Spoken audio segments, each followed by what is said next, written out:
அந்த ராத்திரி அவ்வளவு குளிரா, இருட்டா இருக்கும்னு நான் கொஞ்சமும் எதிர்பார்க்கல. வெளியில கொட்டி தீர்க்கிற மழை, இடி, மின்னல் இதையெல்லாம் விட என் மனசுக்குள்ள ஒரு இனம் புரியாத பயமும் தனிமையும் படர்ந்து கிடந்துச்சு. தொடர்ந்து 2 நாளா பவர் கட். கரண்ட் எப்போ வரும்னு தெரியல. மொத்த வீடும் இருள்ல மூழ்கி கிடந்துச்சு. நான், அதாவது அந்த வீட்டோட எஜமானி. ஆனா அன்னைக்கு அந்த இருட்டுக்குள்ள வெறும் மெழுகுவர்த்தி வெளிச்சத்துல ஒரு மூலையில முடங்கி போய் உட்கார்ந்திருந்தேன்.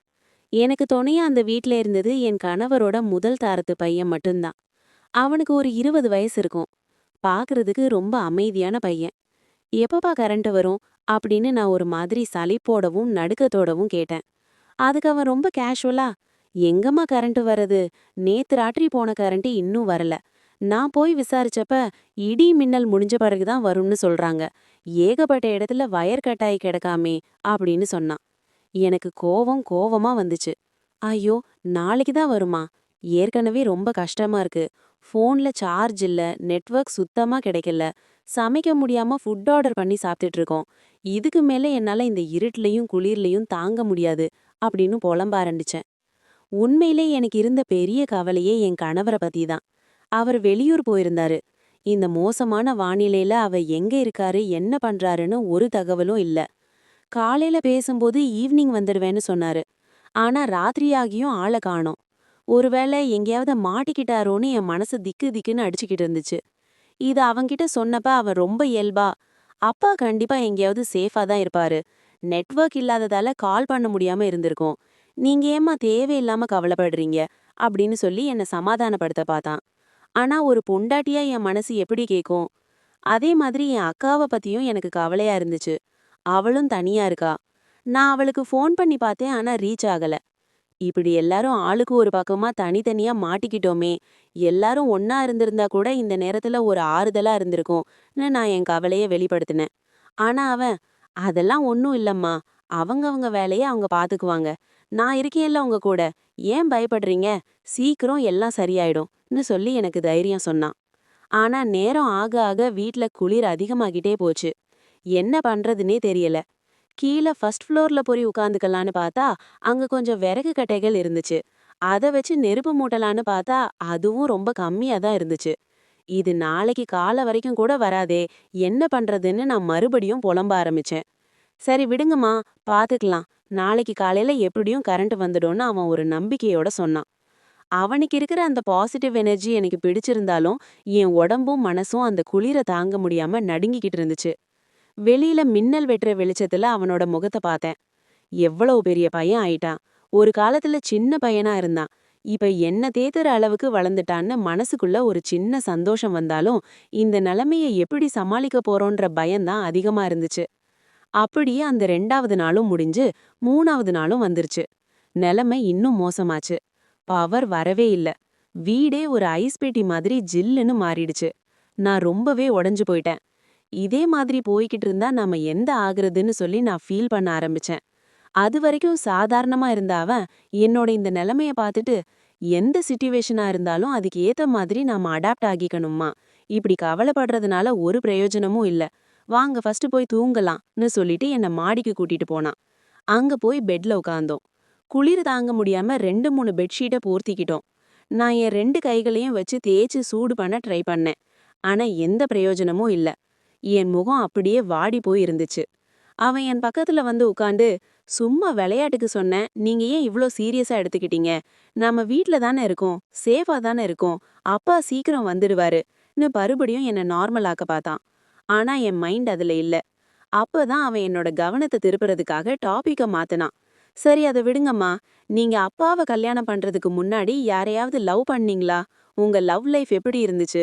உண்மைய மட்டும் சொல்லுங்க அப்படின்னு ஒரு குறும்போட கேட்டான். எனக்கு ஒரு நிமிஷம் தூக்கி வாரி போட்டுச்சு. என்னடா இவன் திடீர்னு இப்படி ஒரு கேள்விய கேக்குறானேன்னு தோணுச்சு. ஆனா அந்த நேரத்துல அந்த டாபிக் கொஞ்சம் ரிலாக்ஸா ஃபீல் ஆச்சு. நான் சிரிச்சுக்கிட்டே, அப்படியெல்லாம் ஒன்றும் பெரிய லவ் இல்லடா. சும்மா காலேஜ் டைம்ல 2 பேரை லவ் பண்ணேன். அதெல்லாம் செட் ஆகல. அப்புறம் தான் உங்க அப்பாவை பார்த்தேன். அவர் என்ன ரொம்ப இம்ப்ரெஸ் பண்ணிட்டாரு. அதனால அவரையே கல்யாணம் பண்ணிக்கிட்டேன்னு கேஷுவலா சொன்னேன். உடனே அவன், சரிம்மா, அந்த காலத்துல இந்த மாதிரி குளிர்காலம் வரும்போது நீங்க எப்படி சமாளிப்பீங்க? உங்க லவ்வர்ஸ் யாரும் உங்களுக்கு ஹெல்ப் பண்ணலையா? அப்படின்னு ரொம்பவும் ஓப்பனா, ஆனா ஒரு விதமான ஈர்ப்போட கேட்டான். எனக்கு அவன் என்ன சொல்ல வரான்னு புரிஞ்சாலும், புரியாத மாதிரி, சில நேரத்துல அவங்க கூட இருப்பாங்க, சில நேரத்துல நான் தனியா தான் சமாளிப்பேன். ஆனா குளிர்காலம்னாலே அது ஒரு தனி சுகம்தான், அப்படின்னு கொஞ்சம் வெட்கத்தோட சொன்னேன். அவன் என்னையே ஆழமா பார்த்தான். அந்த மெழுகுவர்த்தி வெளிச்சத்துல அவனோட கண்கள்ல ஒரு புது விதமான தேடல் தெரிஞ்சுது. ஓஹோ! அப்ப இந்த குளிர்காலத்துல இங்க சுத்தமா ஹீட்டே இல்ல. அந்த ஹீட்ட உருவாக்குறதுக்கு நாம சில விஷயங்கள் செஞ்சு தான் ஆகணும். நான் சில விஷயங்கள் சொல்றேன். அத செஞ்சீங்கன்னா நீங்க ரொம்ப ஹாப்பியா ஃபீல் பண்ணுவீங்க. அப்படின்னு ஒரு மர்மமான சிரிப்போட சொன்னான். என்னடா சொல்ற? எனக்கு புரியலன்னு நான் கேட்டேன். அவன் என்ன பார்த்து, இப்ப நாம இவ்வளவு ஸ்வெட்டர், பெட்ஷீட்லாம் போட்டிருக்கோம்ல, இதனால நம்ம உடம்புல இருக்கிற உண்மையான ஹீட் வெளியவே வரல. இதெல்லாம் கழட்டி போட்டா தான் நம்ம உடம்புல இருக்கிற நேச்சுரலான ஹீட் உருவாகும். நான் என்ன சொல்றேன்னு உங்களுக்கு புரியுதா? அப்படின்னு கேட்டான்.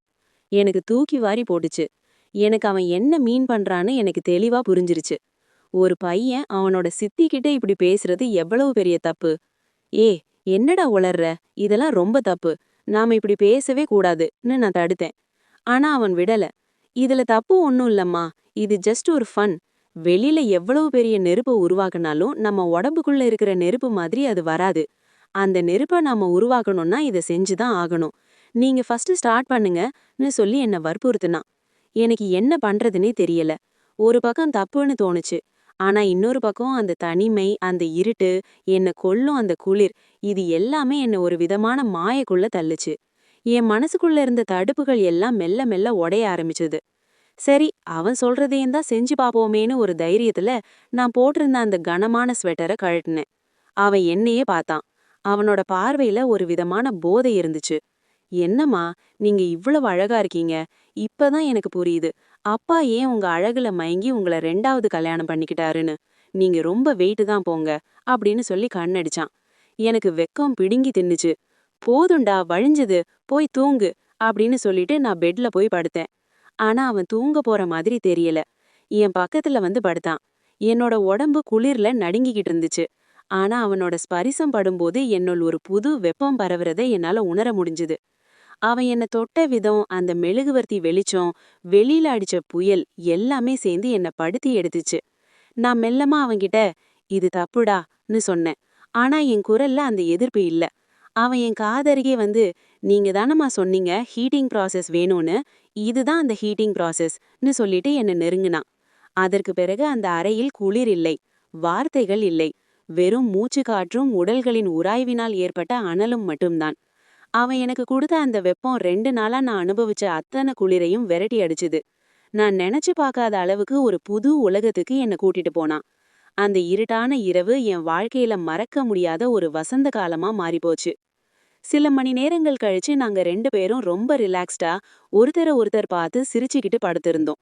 அவன் என்ன பார்த்து, இப்ப சொல்லுங்கம்மா, நான் சொன்ன ஹீட்டிங் ப்ராசஸ் எப்படி இருந்துச்சு? இனிமே குளிர்னு சொன்னீங்கன்னா நான் ரெடி அப்படின்னு கண்ணடிச்சான். நான் செல்லமா அவன் நெஞ்சில அடிச்சிட்டு, போடா பொறுக்கின்னு சொல்லிட்டு சிரிச்சேன்.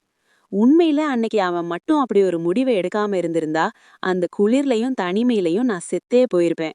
வெளியில அடிச்ச புயலை விட அன்னைக்கு எங்களுக்குள்ள அடிச்ச புயல் தான் ரொம்ப பெருசு. இப்ப நினைச்சாலும் என் உடம்பு சிலிர்க்குது. அந்த மெழுகுவர்த்தி வெளிச்சமும் அவனோட அந்த பார்வையும் என் உசுருக்குள்ள அப்படியே பதிஞ்சு போச்சு.